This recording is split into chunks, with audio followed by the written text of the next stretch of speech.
Today, let's talk about Naamah, a character of great importance in the sacred scriptures mentioned in the Old Testament of the Bible. She was an Ammonite princess, the daughter of Hanun, the king of the Ammonites. Naamah's story is recorded in the first book of Kings, chapter 14, verses 21 and 31. The biblical account tells us that Naamah became the wife of Solomon, the legendary king of Israel, known for his wisdom and wealth. Naamah's life involves mystery, but we extract various important pieces of information from the Bible and tradition. As the daughter of a king, Naamah grew up in an environment of luxury and privilege. Her marriage to Solomon, one of the most powerful and influential monarchs in the history of Israel, was undoubtedly an event of great political and diplomatic importance. Naamah's connection to the Ammonites had serious implications due to the historical hostility between the Israelites and the Ammonites. According to biblical tradition, the Ammonites were often seen as enemies of the Israelites, as they descended from Lot, the nephew of Abraham, and shared a history of rivalry and conflict with the people of Israel.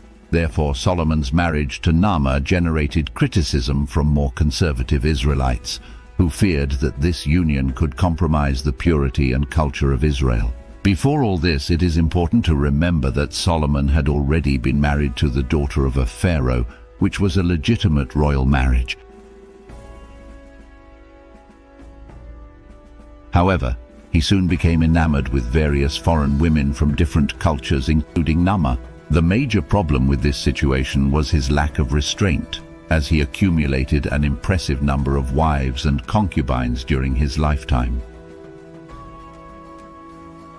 In the first book of Kings, chapter 11, verse 3, it is reported that he had 700 wives of royal lineage and 300 concubines. Even after various advice from his own mother about the danger these different women could bring him, Solomon seems not to have given importance and continued to involve himself with women from different nations, like the Ammonite Naamah, who practiced different religions with foreign gods.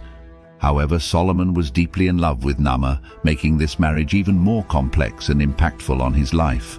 His love for Naamah transcended the cultural and political barriers of the time, leading him to make decisions that had negative consequences, not only for himself, but also for the kingdom of Israel. Solomon's intense affection for Naamah led him to allow the worship of foreign gods, following the customs of his beloved wife and thus compromising the fundamental religious principles of Judaism. Solomon's story is a striking example of how a king who initially worshipped the one true God can deviate over time.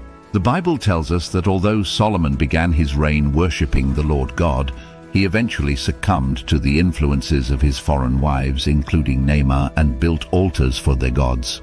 It is important to note that Solomon was not the first king to break this rule. His father, King David, also had multiple wives, indicating a pattern. Solomon's wisdom was known for its breadth. One of the best-known stories illustrating his intelligence involves two women claiming to be mothers, disputing the maternity of a specific baby. Solomon proposed splitting the baby in half, an idea that distressed one of the women, revealing the true mother. His wisdom also extended to a wide range of knowledge, from understanding nature to composing proverbs and songs recorded in the Old Testament. In the end, he would become king of 10 of the tribes of Israel, while only one tribe would remain under the rule of Solomon and his descendants. This prophecy from Isaiah indicated that the unity of the kingdom of Israel was about to be divided. Upon learning of the prophecy, Solomon realized that Jeroboam represented a threat to the continuity of his reign. Fearing the loss of his power and influence, Solomon took drastic action and attempted to assassinate Jeroboam. This desperate act revealed the growing tension developing in the kingdom of Israel. However, after Solomon's death and the ascent of his son Rehoboam to the throne, Naamah reappeared as a central figure in the conflicts that followed. The fulfillment of Isaiah's prophecy triggered a series of events that led to the division of the kingdom of Israel into two. The kingdom of Israel, led by Jeroboam, composed of 10 northern tribes, and the kingdom of Judah, led by Rehoboam, composed of the southern tribes. This division marked a tumultuous period in Israel's history known as the Schism, which had lasting political and religious repercussions. Rehoboam's reign and his disastrous administration represent a critical turning point in the history of Israel. The increase in taxes and Rehoboam's unfortunate decision to ignore the concerns of the people quickly weakened his authority and led to a period of decline in his reign. After the division of the kingdoms, Jeroboam became the first king of the kingdom of Israel.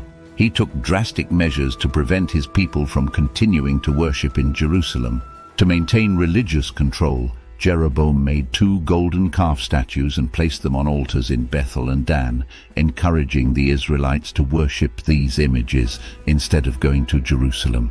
This controversial decision had far-reaching consequences, as the golden calf became a symbol of apostasy and idolatry in Israel's history. Naamah's story reminds us that even the wisest and most powerful leaders can be led to sin and apostasy when they allow external influences, such as political marriages and alliances, to corrupt their devotion to the true God. Solomon's decision to build altars for the foreign gods of his wives, under the influence of Naamah, inaugurated a period of spiritual decline and political conflicts that culminated in the division of the kingdom of Israel.